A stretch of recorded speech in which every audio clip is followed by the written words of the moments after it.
Um, oh, this was from the last video, and it's been here since whenever I made the last video.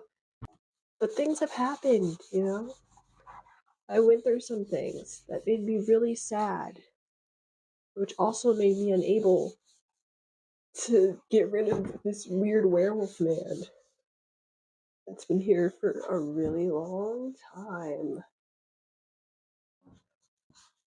You can still see it, but we're just gonna pretend a majority's gone. And now we're gonna draw the YouTube topic.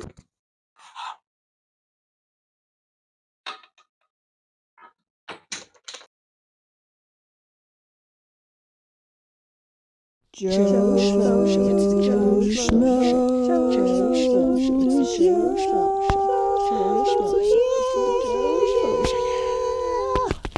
She looked out of her window and saw the moon. The moon looked so near. I wish I could play with the moon. I'm too sleepy. I keep making this video and I keep messing it up. And it's getting worse. So have you ever had those cute little quirky late night thoughts in the night and you're like, oh my god, do I even matter? Have I ever had an original experience? Does anybody actually like me or are they just pretending?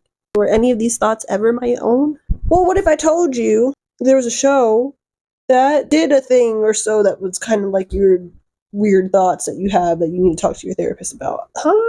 A show that could have inspired The Truman Show, maybe. When did The Truman Show come out?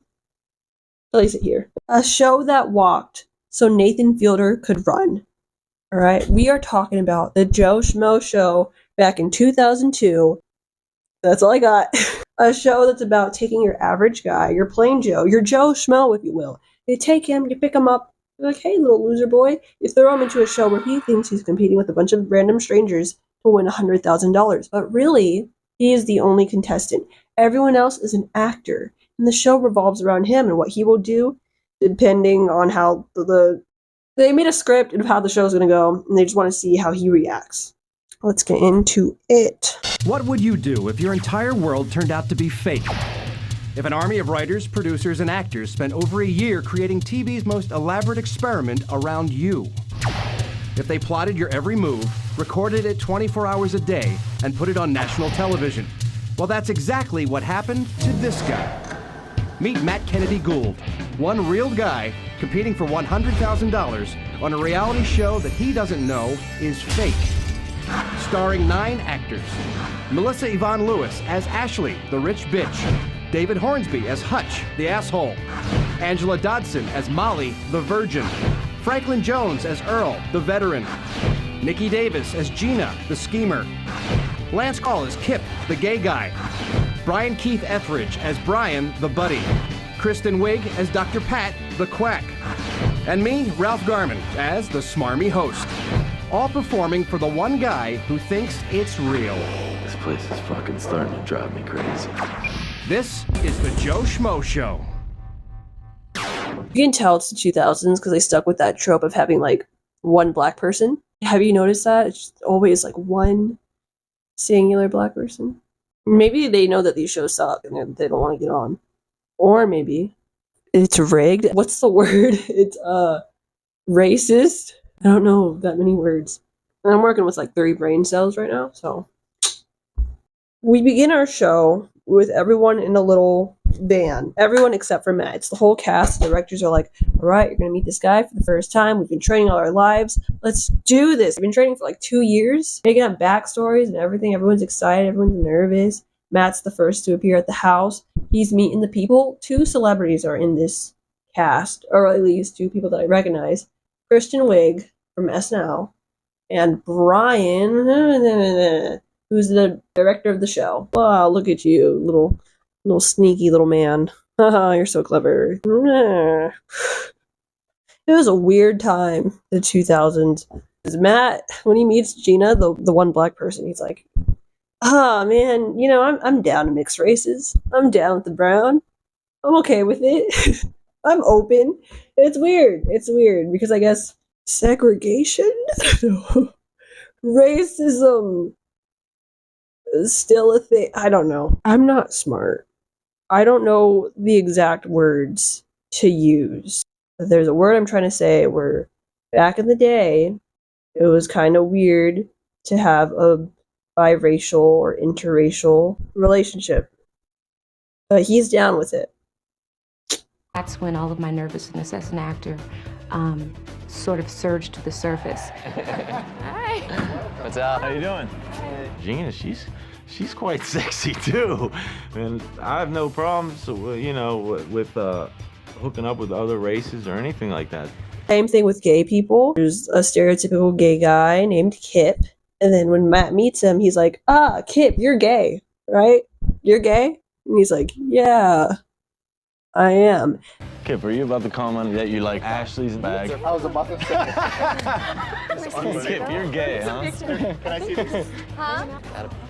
Yeah. He looked at me like, yeah, I'm gay, so what? You know what I mean? Which, he's right. Why would I have said that? What was the It giveaway? doesn't matter. Well, that he commented on he liked her shirt, and then he liked her bag, and not that I care, that doesn't matter. And then Matt does that thing that we all do where we overthink that one tiny interaction for like the rest of our lives. And then later on, he goes to Kip and he's like, "I am so sorry. That was so weird of me. It's cool that you're gay. I'm an ally." Hey, dude, I wanted to say, when I said you're gay before, don't get pissed. I think Matt definitely felt bad. I mean, you could tell Matt was just really sincere when he said it. Just so you know, I'm an ally, bro. That's fine. That's fine. I was just, it's like you never know. When Dude, yeah, I'm an ally. Just so you know that, for real. All right? Okay, great. Like when he's in his little confessional booth, he's like, "Oh my god, that was so nice of Matt. I hope he doesn't punch me in the face when he realizes I was lying." Also, his accent's fake. I don't know why, but that got me mad. I was like, "What? The accent too? Come on, man." I really think that he appreciated me talking with him, and we're golden now. It was a great, perfect introduction for him and me. It was good. I think we bonded, I hope you don't punch me in the face when you find out that your gay friend is not gay. He's supposed to be like a Latino gay guy, I think. And then like what he's just gonna confess at the end? And he's just supposed to be like, "Yeah. The accent's fake." I don't know. I'm mad. I think that's what I would be mad about if I was on the show. It's like, "What? Your accent was a lie?" I don't care about anything else except for that one piece. Especially if it was like a Scottish accent. I love Scottish accents. Oh god. It's a Scottish accent. Scottish? Aye. What accent can I do? An Irish accent. And I like to drive the car to the park. I saw a bear and I drove to the park. Is this accent failing? Oh, that one was good. Top of the morning to you lads. My name is Jacksepticeye. I hate that one. I hate when people do that. And now I'm them. After meeting everyone is assigned rooms. Matt is paired up with Earl, the veteran, and Dr. Pat. I think they all share the same bed. It's weird. Freaking weirdos. Sleeping together. Huh. Freaks. And the third and final group to enter the lap of luxury mansion is Earl, Matt, and Patricia. It's Dr. Pat. Dr. Pat. Good luck, everybody. Well, here, I'll just carry yours and come back. Thanks. Thank you, Matt.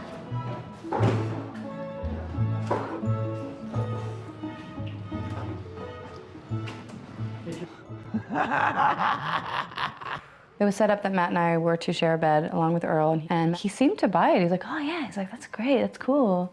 There's nothing we can do about it, so. We could have some fun when we go to sleep. Okay. Honey, Earl, I'm just kidding, man. I'm just kidding. I'm here with an ex-Marine psycho and some marriage counselor who's been married 3 times, and I'm sleeping in bed with them. This is important because the first game that they play has to do with who actually gets to sleep in the master suite, who gets to win a bedroom all to themselves. The game is that they grab all the contestants' underwear and they mix it up, and then each contestant has to wear someone else's underwear and they model in it, and everyone has to guess who's wearing who. And if they get it correct, they get the master suite, and if they get it wrong, they have to wear the winning person's underwear the whole day. Does the winning person get the underwear back? I would not want it back. There's 2 scenes in this episode that I hate.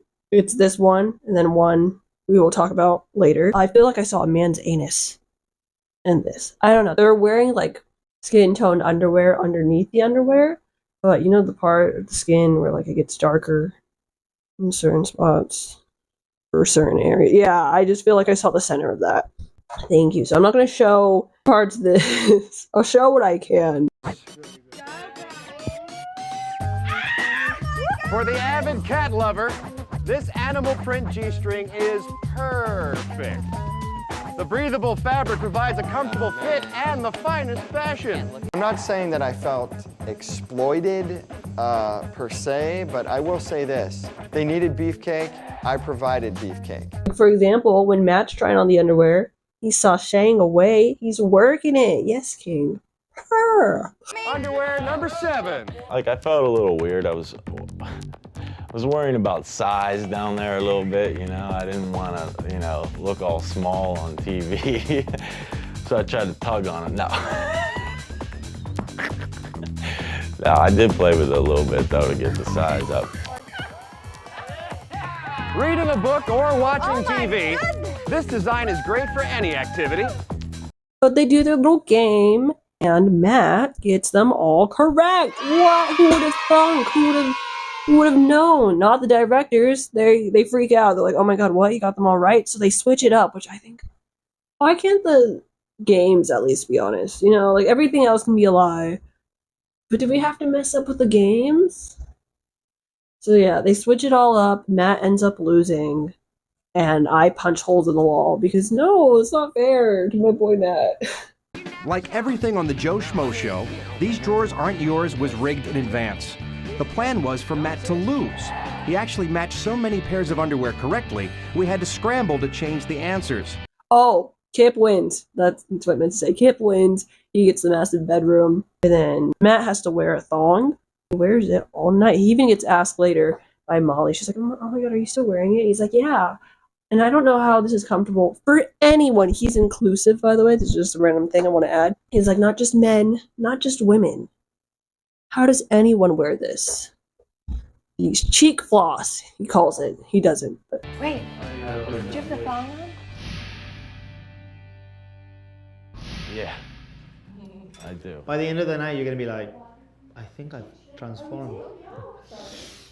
You know, I was saying before, like, I really have no idea how, you know, men or women wear these things. Like, it's very, very uncomfortable. So after the game, they go back to their rooms. He's with Dr. Kip and Earl. Remember his roomies, and Earl's like, oh my god, that game was so crazy. Matt's like, yeah, haha. And Earl's like, I totally thought those fish underwear were yours. He's like, what?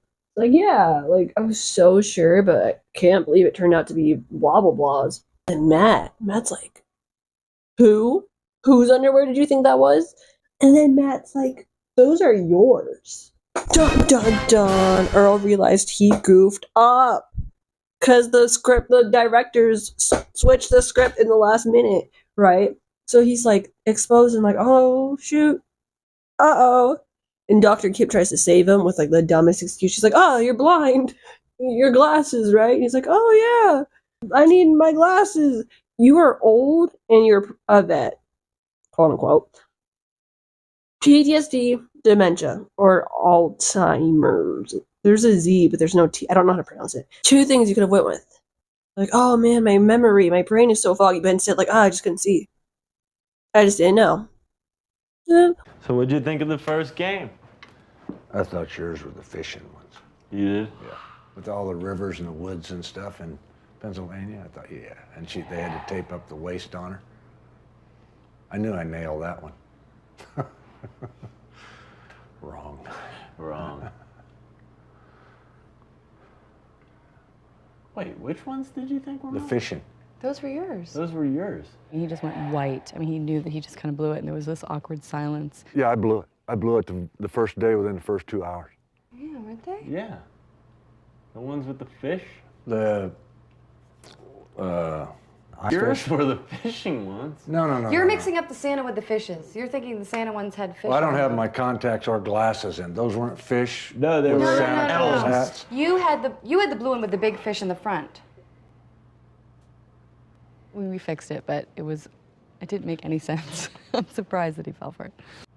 All right, that's it. That's not fair. You need to wear your glasses That's and it. everything. There we go. There's scenes where everyone's like, oh my god, Matt, he's totally gonna know that we're all lying and that the show is like about him. This is not to call Matt dumb, but I don't think he's smart enough to figure out that the whole show is rigged. But I do think there are some scenes where he's starting to get like suspicious of people, that they're just liars, not like that the show's about him. But this is one of them where he's just like, what? Those are your undies, man. Get it together. Another character who messes everything up because they just don't have it together is Molly. So during dinner time, Matt's like, Molly, you like to pray, right? And she's like, what? Because Molly forgets that she's supposed to be like the hot, innocent Christian girl and that she's supposed to like pray before eating. But Matt saves the day, even though it's not his job. But he's like, yeah, I think we all have things to be thankful for. He's just a stand-up guy. Molly, I guess you like to pray before you eat? It was good that he did that because she, you know, she was just thinking, ooh, champagne. You know, she wasn't even thinking, oh yeah, that's right, I'm supposed to pray. The moment of silence was my suggestion. I don't pray, but I knew that she did. We all have a lot to be thankful for anyway. Yeah, for sure. And not having masturbated in a while. I don't know if I mentioned this, I forgot to mention, but he has like a little crush on Ashley. She ends up saying something like, I can't wait to see him so mad. It's like, he likes you, man. What is up with these evil people? He pulled out my chair, and so I think he's warmed up to me a little bit, so I'm hoping that he and I are buddies so that when I turn on him, he's really shocked and freaked out. Another thing that gets discussed at dinner is Kip's inability to swim. Hutch and Kip keep like having this back and forth thing. Like Hutch is like, I'm gonna drown you. Kip's like, no. Because they're trying to get Matt involved. They're trying to create a feud between Matt and Hutch. Hutch is supposed to be like the typical douche bro. And they're just trying to form a feud and see if Matt like intervenes at some point. It's kind of working. Matt doesn't like Hutch, but he's trying to give Hutch like the benefit of the doubt. Like, oh, maybe this is just how he tries to make friends, and maybe he'll work on it if I talk to him 1v1. We've already planted in Matt's mind that I can't swim. We've said this several times, and the Hutch was like, dude, you know, I'll teach you how to swim. And I was like, I don't want anything to do with that, you know? And Matt's like, yeah, I have phobias too, man. I understand that. That's totally legitimate. So, of course, now we're gonna just, like, push me in the pool, and hopefully Matt will jump in to save me, my hero. You're not gonna beat me, are you? Wanted to get a little swim in and saw Hutch was in there by himself and saw it as a good opportunity to kind of show him that no hard feelings with me, everything's cool. Dude, you're really lucky. You gotta tone it down just a notch. Why? I'm not doing anything. Dude, you're pissing people off. I'm just being honest. If you care about the money, I do. You're really pissing people off. He started giving me some advice, just to relax. I gotta calm down. I can't just try to provoke everyone. People don't like that.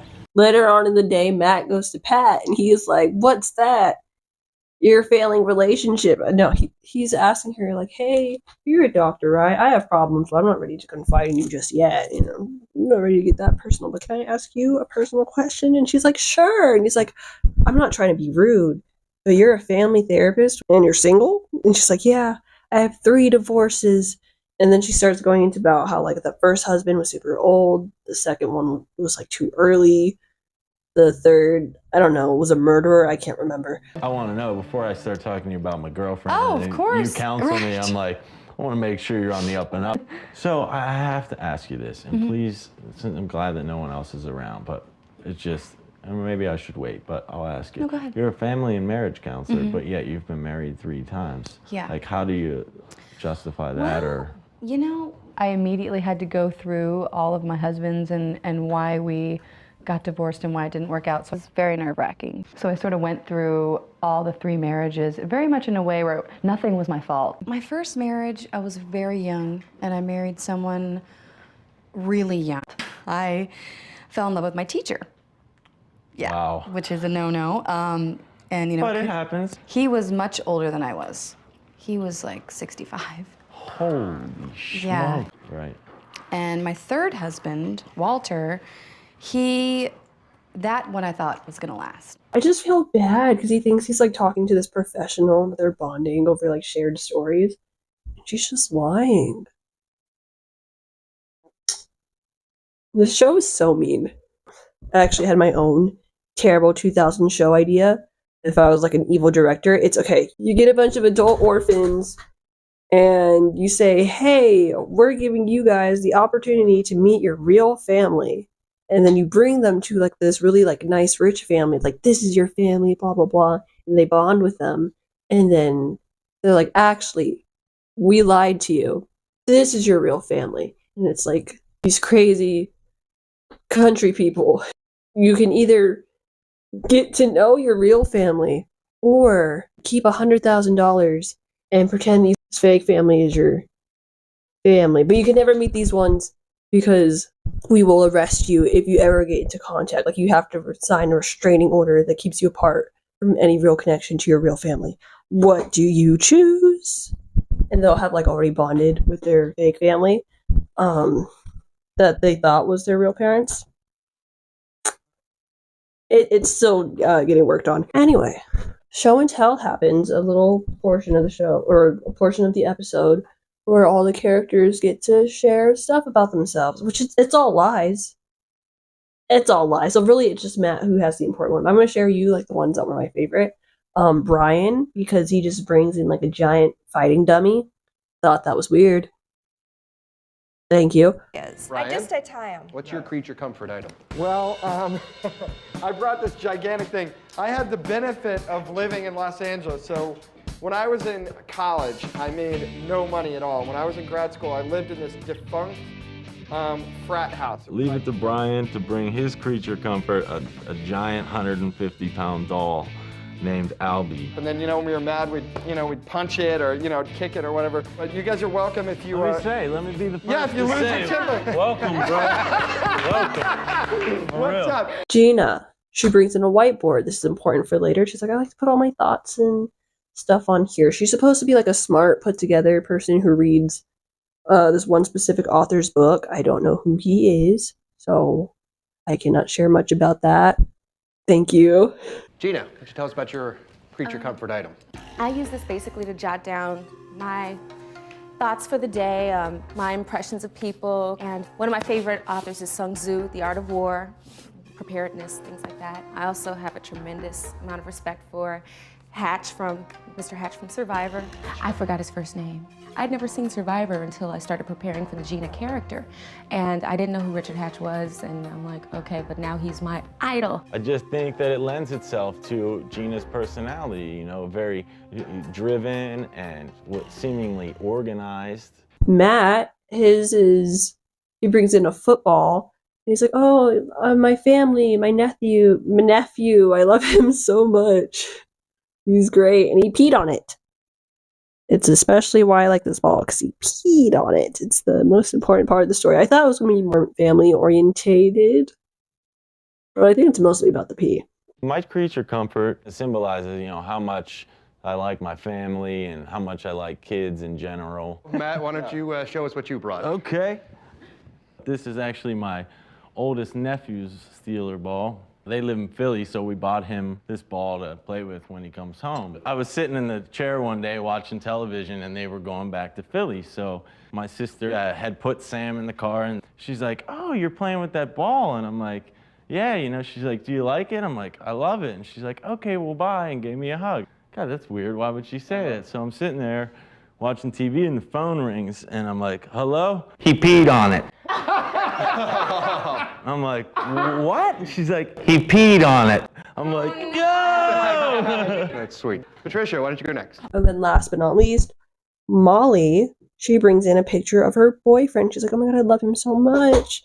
And we've been together since high school, blah, blah, blah, blah. But then, just like before, messing everything up, Molly forgets the picture. Molly forgets the picture on the table, and Matt notices. He's like, oh my god, that's weird. That's suspicious. Once again, I don't think he's like, oh my god, it turns out everyone's an actor and this show is about me. But I just think he thinks that Molly might not care for her boyfriend that much. Like, she might be onto like whore things, Maybe. He's on to you, Molly. My creature comfort from home is a picture of my boyfriend, William. We've been together for 6 years now. We met at church camp. We were counselors in training. I was 16, he was 17, and we're saving ourselves for each other. So I know that's kind of strange nowadays, but... No, that's normal. Normal? Well, I mean, we actually counsel. I was kidding. We counsel kids on Cool. abstinence. It's What's about his name? abstinence. William. He's a looker. He's a... Good job. That's great. Show and tell was a wonderful idea. I couldn't think of a better way to, learn something more about a person. Smile. All right. I think you'll like the face I made, dude. Everyone went back to their rooms, and then I saw Molly's picture of her boyfriend, like, laying on the kitchen counter, like she hadn't grabbed it and taken it back to her room. And I looked at it and I said, Molly, there's a picture of your boyfriend's right there. And she goes, oh, is that where it is?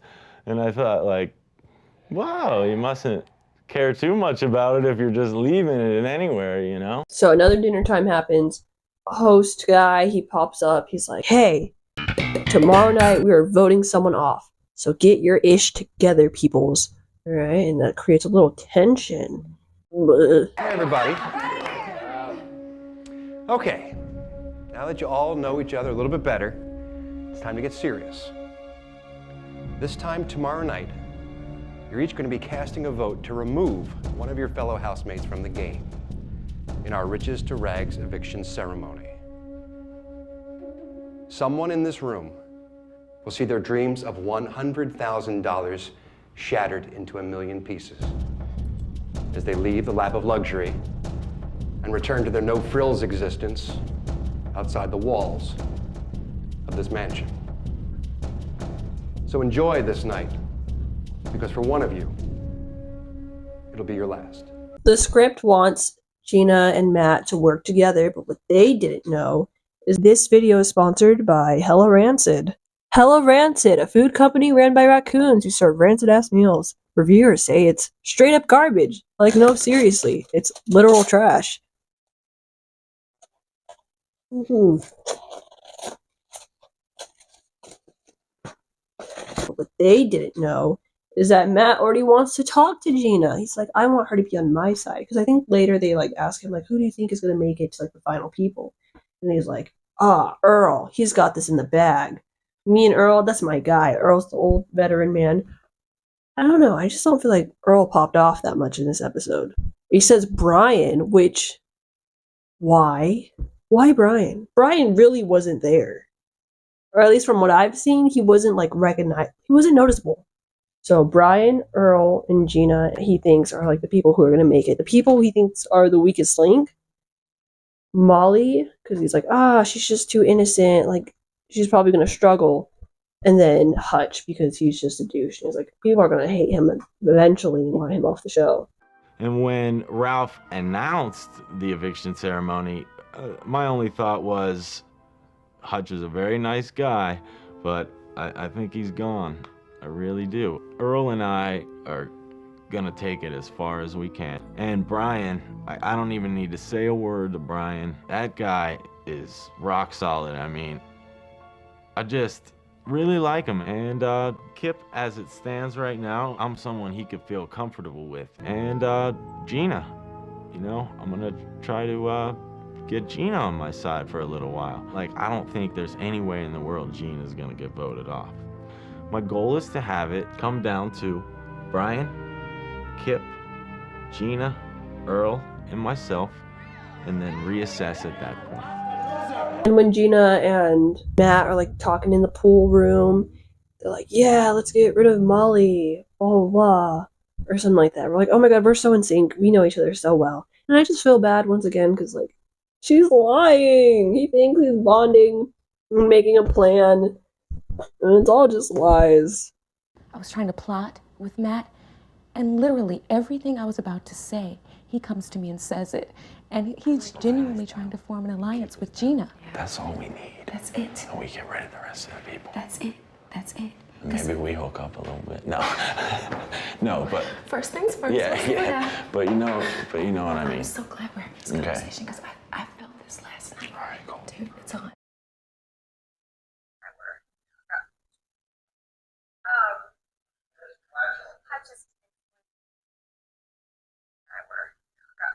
So after talking with Gina, Ashley pops up. This is the girl that Matt has a crush on. She wants to talk to Matt alone because she wants to get his opinion on the house and also to further her character's plot or whatever. Because everyone's in a rush to get their backstory out there. But she's like, yeah, this is like a good time for me to show my character.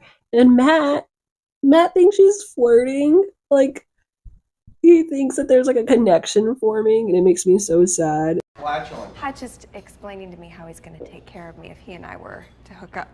Oh, yeah? I wanted to try to get Matt alone and try to get him to talk about the house, who he likes, who he doesn't like, and try to develop myself as more of the bitch. Ashley and I had a little bit of a physical connection. Like, she was kind of making a little bit of eyes at me. I'm sure, you know, she sees me. Like, I know I'm a nice-looking guy, but I also know, like, she probably thinks she can, you know, hook me a little bit and then, you know, toy me around. So I'm gonna try to let her use me. This is my goal. And then he also kind of discovers that she sucks. It's like, oh, she's mean, but, you know, I can't see, I'm blind. But, blind, blind, blind. Can I do that again? I can't see, I'm blind, blind, blind. That one was better. Point is, he doesn't see the red flags. He sees them, but he's like, oh, she's hot, and we might still fall in love, so it's okay. We've all done that before, haven't we? Yeah. Ashley, by far, is the bitchiest of the cast. But, like, I kind of like girls who are bitchy like that. Like, know that they're nice looking, know that they have money, and know that they've been places. Do you have brothers and sisters? Yeah, How many? 2 brothers. As she's like trying to talk-ish about the household, he's trying to find out more about her. He's like, I'm going to tell me about your life, blah, blah, blah. She's like, yeah, I have siblings and this, and I don't know my stepdad that well. But in real life, she's like an only child, like me. Poor Matt. He has a crush on her, and she's just, I don't know, she's just a liar. She was a liar girl, and he liked the girl. So I want to include this part. I don't know if he was trying to flirt, but like she's doing this weird thing with her foot, and he's like, I need that bad. And like, this awkward hand thing. That'd be awesome. Yeah. That'd be real nice. Yeah. I need that. Yeah. I need that bad. If anyone here, I'd like to get to know Ashley, at least in terms of females. So I said that there's 2 scenes that I hate, which is the first one, which is the first game where everyone's swapping underwear, because I feel like I saw a man's anus. And then the second one is the next game, which is to win immunity from being voted out. You get this like pimp coat thing. But the way what the game is a specific type of website star. She walks in naked, and you have to place one of your body parts on her. And whoever leaves it there the longest wins immunity. And whoever is the first to like let go has to sleep in the laundry room, which I thought the laundry room was just going to be like washing machines and then like a mat on the floor. Matt walks in having to sleep on Matt. I don't know. So stupid. I thought it was going to like be awful. Like it was just going to be a dog bed, but it's not. It's like another bedroom, just smaller. But anyway, so everyone's got their like little body parts on the lady, and they call her a prosty. I don't want to do that. All be competing for this. I won it. This is our pimped out immunity robe. If you win the right to wear this, you cannot be evicted tonight for any reason. Now today's challenge will test your mental and physical stamina. It's a little game we like to call Hands on a High-Priced Hooker.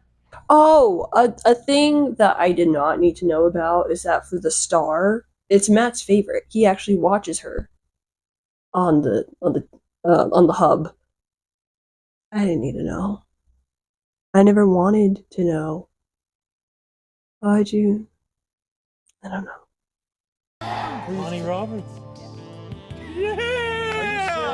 I was surprised at how quickly Matt recognized Tony Roberts as an adult film star. He obviously had been a fan of her work previously to meeting her. Everyone's got a body part on her, and the first person to let go is no other than Matt himself. It's Matt. He's like, you know what, guys?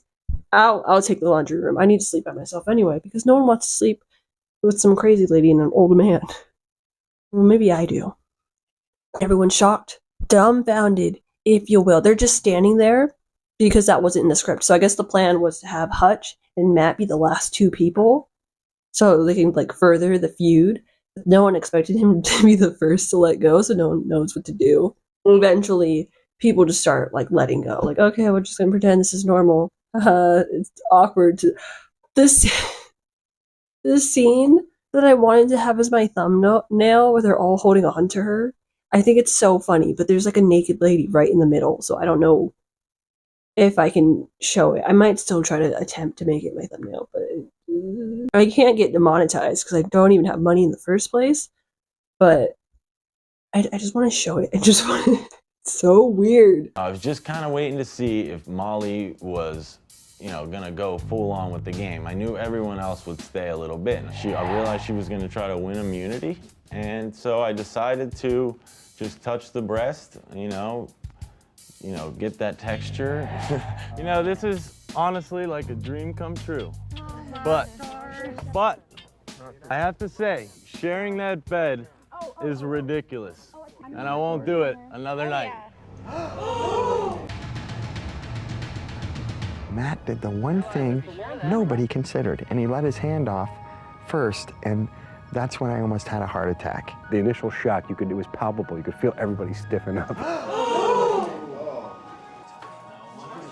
Well, the second he did it, I just looked up at the producers and everyone was like, We all were shocked. We didn't know what to say. The final three people who still have their body parts on the lady is Hutch, Molly, and Kip. Hutch is trying to scare off Molly. He's like, this isn't Christian-like of you. You're awful. Your religion is upset at you. Your family shuns you, blah, blah, blah, blah, blah. You call yourself religious? You call yourself that you have beliefs? You don't have beliefs. I have beliefs. You're holding on to a hooker's boob. And then she lets go, and the two people who are left are Hutch and Kip. Hutch tries to do the same thing to Kip. He's like, I'm gonna drown you. I'm gonna throw you into the pool. And then Matt gets upset. He's like, if you touch him, I'll kill you. That's not what he says. I had been threatening Kip about his swimming, that I would throw him in the pool, he better watch his back, a bunch of times in front of Matt, and we made sure Matt saw that. You are not throwing him in the pool. I will whoop your ass if you throw him in the pool. But, Matt's getting mad. He's like, Kip, look at me. Look me in my eyes. This isn't you. You can do this. You're so much stronger than this. Don't let him get to you. Hey, Kip! Kip! Don't even respond. Yeah, Because you got the Matt He Man. doesn't need to because he knows it's gonna happen. You got the Matt Man. I'm the sickest dude, baddest dude here. There was a moment where he looked like he was gonna hit me if I did anything to Kip. But Hutch ends up winning. Matt's upset, but he still cheers on for Hutch because he's just a good man. Baby, I'm immune. Congratulations, dude. I'm sorry. You played I'm that sorry game to well. everyone. He's a good little man. He's a tall man, but he's a little baby boy. This late 20s something year old man. He's a precious little bean. I hate that. Is that gone? No one says that anymore, right? I hope not. I don't know if I mentioned it. I'm forgetting a lot of stuff. I don't know if I mentioned it before, but the actors do this thing where, like, if Matt is not in the room, they kind of just stand there waiting. Like, they make themselves look busy because you never know when he's going to walk in, but they're just so awkward with it. But I guess it is, like, the second night. Kip and Ashley are waiting for Matt to walk in. They're in the room. The plan is that Ashley's supposed to pull out her sandals, and oh no, I found Gina's whiteboard where she's talking smack about the rest of the teammates. But Matt walks in, they're like, Matt, close the door. I love this part because he closed the door on one of the cameramen, and I think it's funny.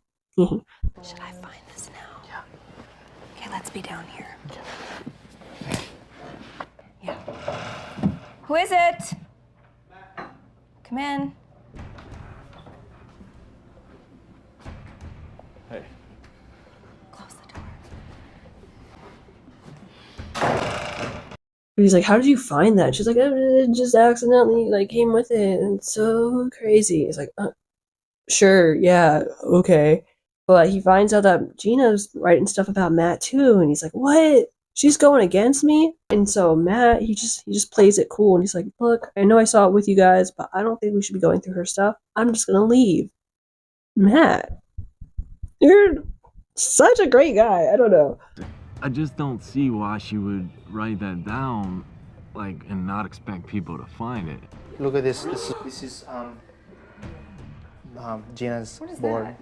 And she's Gina's like, bored. And she's like, look at what she's writing. I don't know if we should be looking at this. Well, she showed me earlier. I don't think I know. I know. I'm guessing MO is Wait, me. Matt, is this wrong to do it? I'm guessing Should we just MO not? is Should me. we put I'm it a away? simpleton. I don't even want to. I'm not making judgments or whatever. That if she's dumb enough to leave that right there, then by all means. And I'm caught on tape. I looked over and saw it. Yeah. You know, I just don't want any parts of that. She told us. She told us before that she was writing on it. So I know.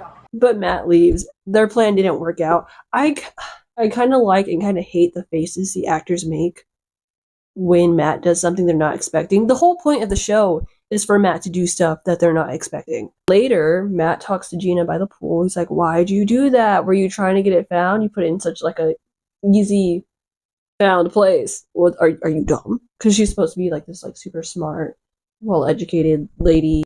And she's just like, oh no, everyone's gonna hate me. We can't let them know that we're working together. We're in cahoots. We gotta make ourselves look good. So like no one like if he talks good about she wants it to where no one can know that they're in an alliance, so that if he talks good about her, it's not like a biased opinion. It's coming from like a good source. Either way, Matt's like, she is acting weird. We don't want them to think there's any alliance, or they're totally not going to let you say anything good about me. Because right now, I have to win favor in someone else's eyes. And she was very odd at that point. Very odd. Okay. All right, G. I'll talk to you. Talk to you later. Okay, we'll definitely talk. I think what happened is that Gina just couldn't figure out what to say in response to like Matt being like, what'd you do that for? What's up? Blah, blah, blah. And so she just like quickly left. And so he thought the whole situation was odd while she had, what's it called when your brain goes blank? Blank brain? That's on it. I think how it's supposed to go is that Matt was actually supposed to win the master suite bedroom. But since he like clocked out early, it didn't work. So they have Kip come in. He's like, oh my god, everyone, we should do our best impressions. Let me vote on like who's the best. And you know me with my impressions. You know how good I was. Can we do Kip's impression? I want you guys to impersonate each other. and whoever does it the best, in my eyes, wins a very special prize that I am allowed to give you. Wins a very special prize that I am allowed to give you. Oh, that one only took a while, but that one wasn't that bad. Anyway, Matt does impressions. Everyone does impressions. Matt was kind of good, but then like falls apart at the end. Either way, he's like, wow, your impression of me was so good. You win the master suite. Also because it's lonely up there. Haha. Well, the person that I think should win, because he was so nice to me today, but on top of that, you were so amazing imitating me. I thought I was looking in a mirror, but like a crazy funhouse mirror. He wins. You win, hands down. That was great. Because whoever impersonates me wins. No, and the prize is, and this is because I'm just lonely out there, and I want to be around people. Matt wins the master bedroom. Now we carry on to the part where we have to vote someone off the show. Everyone's writing their votes. Everyone's an actor, remember, so everyone's writing Gina. It's so scripted because even the actors are like writing things that aren't Gina, but like it still comes out as Gina.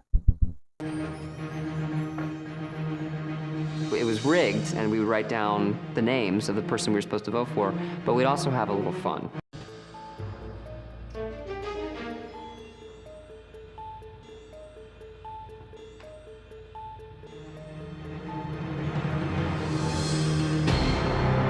Matty Matt. You have a dog, a pet. He writes Molly. And okay, one thing that I'm wondering is like, do the actors know which one of them is going to get kicked off? Do they know the day of, or like, is it a surprise to them too? Because that'd be cool. That'd be cool. Like if they tell the actors like write whatever, and then, I don't know. That'd make it more interesting. When they're showing the votes, Matt is the only person who wrote Molly, so I'm just wondering like if all the actors know, does that mean the like Molly actors just like, oh my god, what? He's out to get me. The next vote. Molly.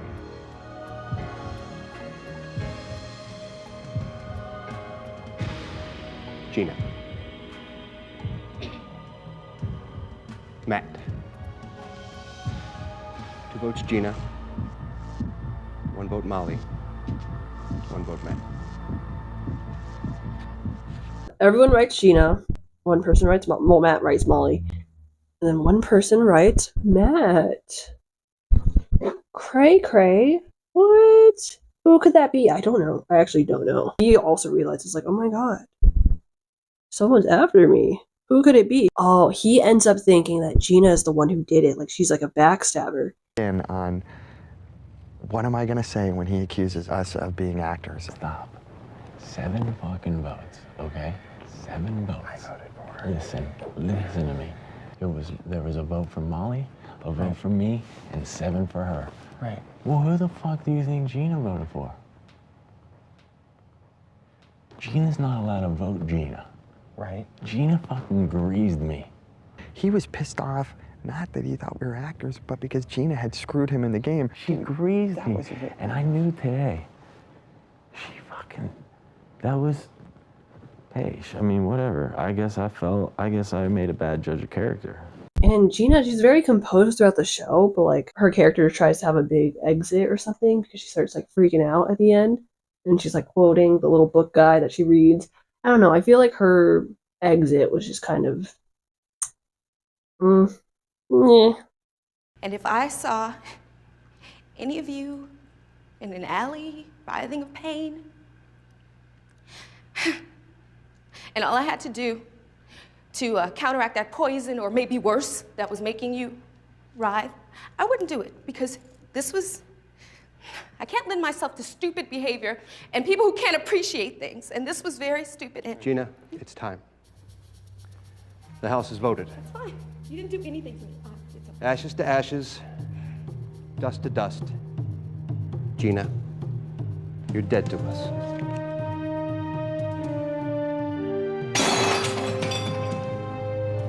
And that, my friends, just one friend, my millions of one fan, you, my #1 supporter and my only supporter. That is the end of the episode and this video. So thank you for stopping by, and I will be sure to try to review the rest of the episodes. My plan is to get all of season 1 done, because also this helps with me not having to think of content ideas. Good night. I love you. Goodbye.